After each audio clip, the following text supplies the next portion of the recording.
बिस्मिल्लाहिर्रहमानिर्रहीम। अस्सलाम वालेकुम स्टूडेंट्स। राउंड 3 का चैप्टर नंबर 5 हम लोग डिस्कस कर रहे थे। तो चैप्टर नंबर 5 हमारे पास सेल साइकिल के हवाले से था। तो इसका तकरीबन हाफ पोर्शन जो है वो हमने स्टडी कर लिया है। जो आज का हमारे पास टॉपिक है वो है हमारे पास एरर्स इन माइटोसिस के माइटोसिस के अंदर कौन सी एरर्स आती हैं। इनके पीछे आपने इंपॉर्टेंस ऑफ माइटोसिस पढ़ा था। तो आज हमारे पास है एरर्स इन माइटोसिस के माइटोसिस के अंदर कौन कौन सी गलतियां हो सकती हैं। तो माइटोसिस को अगर मैं थोड़ा सा रिवाइज करवा दूं तो माइटोसिस आपने कहा था ऐसा प्रोसेस है जिसमें एक सेल अपने आप को दो में डिवाइड करता है। तो जब एक सेल अपने आप को दो में डिवाइड करता है तो उसमें क्रोमोसोम्स की जो तादाद है वो क्या रहती है, वो सेम रहती है। मतलब ये कि क्रोमोसोम की तादाद जो पेरेंट्स के अंदर होती है वो ही क्रोमोसोम की तादाद डॉटर्स के अंदर होती है। फिर आपने कहा था कि इसके दो फेजेस हैं, कैरियोकाइनेसिस, साइटोकाइनेसिस। कैरियोकाइनेसिस में हमने देखा था कि जो सेल की न्यूक्लियस है वो डिवाइड करती है और इसमें इसके आपने फिर फेजेस पढ़े थे। प्रोफेज जिसमें क्रोमैटिन से क्रोमोसोम्स बनते थे, न्यूक्लियर एनवेलप जो है वो डिसअपीयर होती थी, स्पेंडल फाइबर्स बनते थे।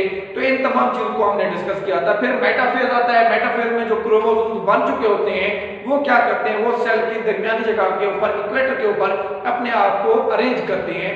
फिर उसके बाद एनाफेज में आपने देखा था कि जो स्पेंडल फाइबर्स अरेंज कर रहे होते हैं क्रोमोसोम्स को इक्वेटर के ऊपर, वो क्या करते हैं, अपने कुतुबैन की तरफ जब मुड़ते हैं तो वो एक पुलिंग फोर्स के जरिए जो सिस्टर क्रोमैटिड्स थे उनको अलहदा कर देते हैं। तो इस तरह टीलोफेज में जो एक सेल है वो दो में डिवाइड हो जाता है और जब वो दो में डिवाइड होता है तो दोनों में क्रोमोसोम की तादाद सेम रहती थी। फिर आपने कहा था कि जो टीलोफेज है वह ये रिवर्स होता है किस चीज का, प्रोफेज का, कि जो अमल प्रोफेज में हो रहे होते हैं वो इनवर्स हो जाते हैं किस चीज के अंदर, टीलोफेज के अंदर। मतलब ये कि प्रोफेज में क्रोमैटिन से क्रोमोसोम्स बने थे तो टीलोफेज में क्रोमोसोम से दोबारा क्या बनती है, क्रोमैटिन बनती है। वहां पर प्रोफेज में न्यूक्लियर एनवेलप जो है वो डिसअपीयर हो गई थी तो यहाँ पर जो न्यूक्लियर एनवेलप है वो दोबारा जनरेट होती है, दोबारा बनती है। तो फिर उसके बाद मैंने आपको माइटोसिस की अहमियत बताई थी कि माइटोसिस सेल्स के अंदर क्यों होती है। तो उसमें हमने डिफरेंट के टॉपिक्स को स्टडी किया था जिसमें हमने देखा था कि डेवलपमेंट एंड ग्रोथ, कि डेवलपमेंट ग्रोथ के अंदर कि एक सेल है, एक सेल से मल्टीसेलुलर ऑर्गेनिज्म बनता है तो वो कैसे होता है, उनमें क्रोमोसोम की तादाद सेम रहती है। उसमें होता ही है कि सेल अपने आप को डिवाइड करता है किस चीज के जरिए, माइटोसिस के अमल के जरिए। तो जब वो सेल अपने आप को माइटोसिस के अमल के जरिए डिवाइड करता है तो सेल्स की तादाद बढ़ती है। तो जब सेल्स की तादाद बढ़ती है तो उससे क्या होता है कि सेल्स अपने आप को ग्रोथ और डेवलपमेंट के लिए पेश करता है। उसमें ग्रोथ और डेवलपमेंट का प्रोसेस जो है वो अकर होता है जैसे एक सिंगल सेल जो है वो मल्टीसेलुलर ऑर्गेनिज्म को बनाने के अंदर क्या होता है, कामयाब होता है। फिर उसके बाद आपने देखा था कि सेल माइटोसिस के जरिए रीजनरेट करता है। मतलब ये कि अगर सेल क्या करता है, कोई बॉडी का सेल है वो रिमूव हो गया है तो वो बॉडी क्या करती है, दोबारा माइटोसिस के अमल के जरिए उस बॉडी के पार्ट्स को रीजनरेट कर लेती है सेल को डिवाइड करके। फिर उसमें आपने देखा था कि एसेक्सुअल रिप्रोडक्शन, कि सेल जो है या कोई ऑर्गेनिज्म अपने जैसा एक और ऑर्गेनिज्म बनाता है। कैसे वो बनाता है अपने जैसा organism, bye the help of mitosis के वो अपने अंदर सेल को डिवाइड करता है। जिसमें मैंने आपको एग्जांपल दी थी कि पोटैटो की कि वो बड बनाती है, बड में सेल डिवाइड करते हैं और जब वो सेल डिवाइड करते हैं तो वो क्या करते हैं, वो एक नया ऑर्गेनिज्म बनाने के अंदर मदद करते हैं। सेल रिप्लेसमेंट भी हमने देखी थी कि एक सेल खत्म हो जाता है तो उसकी जगह के ऊपर दूसरे सेल जो है वो रिप्लेस करते हैं। जिसमें आपने कहा था कि रेड ब्लड सेल्स 4 मंथ उनकी एज होती है, उसके बाद नए सेल बनते हैं। All these process in a cell are occur by the help of mitosis, कि ये तमाम चीजें जो है वो सेल के अंदर माइटोसिस की मदद से ही हो रही होती हैं। तो आज हमने देखना है कि माइटोसिस हो तो रही है, अगर माइटोसिस के अंदर किसी किस्म की कोई एरर्स आती हैं तो उससे हमारी बॉडी के अंदर क्या एब्नॉर्मलिटीज जो है वो पैदा हो सकती हैं। तो एक बात आपने याद रखनी है कि जितना भी हमारे बॉडी के अंदर सेल्स हैं उन सेल्स के अंदर डिवीजन को कंट्रोल करने के लिए, माइटोसिस को कंट्रोल करने के लिए जीन्स मौजूद होती हैं। जब तक वो जीन्स सही कंट्रोल कर रही हैं तो उस वक्त सेल की डिवीजन भी सही होती है। अगर उन जीन्स के अंदर किसी किस्म का कोई चेंज आता है तो वो क्या करती है, वो डिवीजन के प्रोसेस और उनकी टाइमिंग को सही तरीके से कंट्रोल नहीं कर पाती, जिसकी वजह से क्या होता है कि जो एबनॉर्मल सेल्स है वो पैदा होते हैं। और जब भी बॉडी के अंदर एबनॉर्मल सेल्स पैदा होते हैं तो वो आपने याद रखना है कि वो सेल्स के अंदर कैंसर क्रिएट करते हैं और कैंसर बॉडी को क्या करता है, इफेक्ट करता है।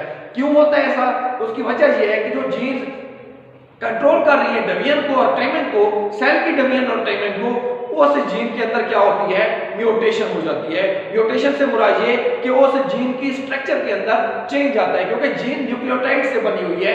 न्यूक्लियोटाइड की तरतीब के अंदर चेंज आता है। तो जब न्यूक्लियोटाइड की तरतीब के अंदर चेंज आता है तो वो सही तरीके से डिवीजन के प्रोसेस को हैंडल नहीं कर पाते, जैसे एब्नॉर्मल सेल जो है वो पैदा होते हैं और वो कैंसर क्रिएट करने का बायस बनते हैं। जैसे यहाँ पर उसने बताया भी हुआ है कि एरर इन माइटोसिस में होता क्या है कि एरर इन माइटोसिस में कॉज कैंसर, कि ये कैंसर क्रिएट करने का बायस बनती है। और इसमें होता क्या है, ऑल सेल हैव जीन्स, जिसमें मैंने आपको बताया कि तमाम सेल्स के अंदर जीन्स होती हैं जो क्या कर रही होती हैं, जो नंबर और टाइमिंग को कंट्रोल कर रही होती हैं कि सेल के अंदर कितना नए सेल बनने हैं और कब तक नए सेल बनने हैं। ये तमाम काम जो है ये किसके जिम्मे होता है, ये तमाम काम जीन्स के जिम्मे होता है। अब जीन्स जब तक सही काम करेगी तो माइटोसिस भी सही होगी।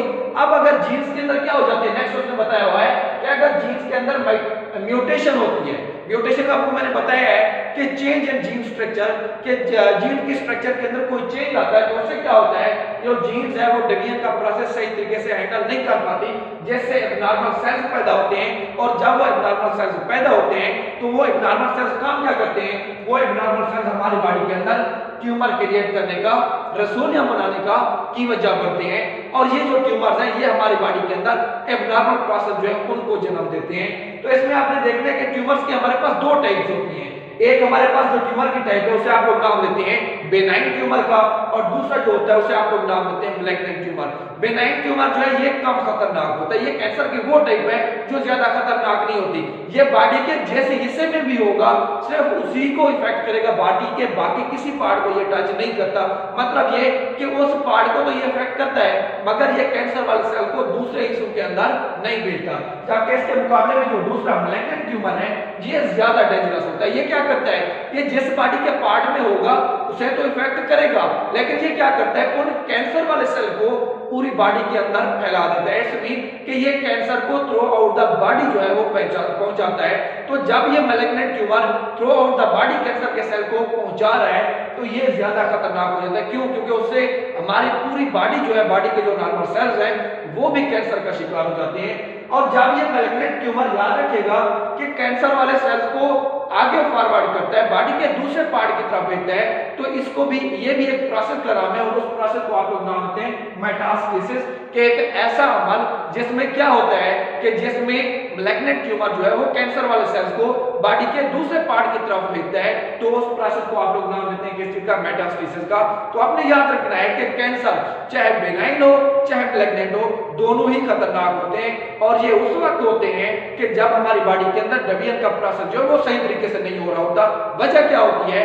वजह ये कि जो जीन्स इनको कंट्रोल कर रही होती हैं, उन जीन्स के अंदर म्यूटेशन आती है और वो म्यूटेशन क्या करती है, इन डिवीजन के अमल को सही तरीके से हैंडल नहीं कर पाती, जैसे एब्नॉर्मल सेल्स पैदा होते हैं और वो एब्नॉर्मल सेल्स जो है कैंसर क्रिएट करने की वजह बनते हैं। उम्मीद है कि आज का आपको टॉपिक जो समझ आ गया होगा।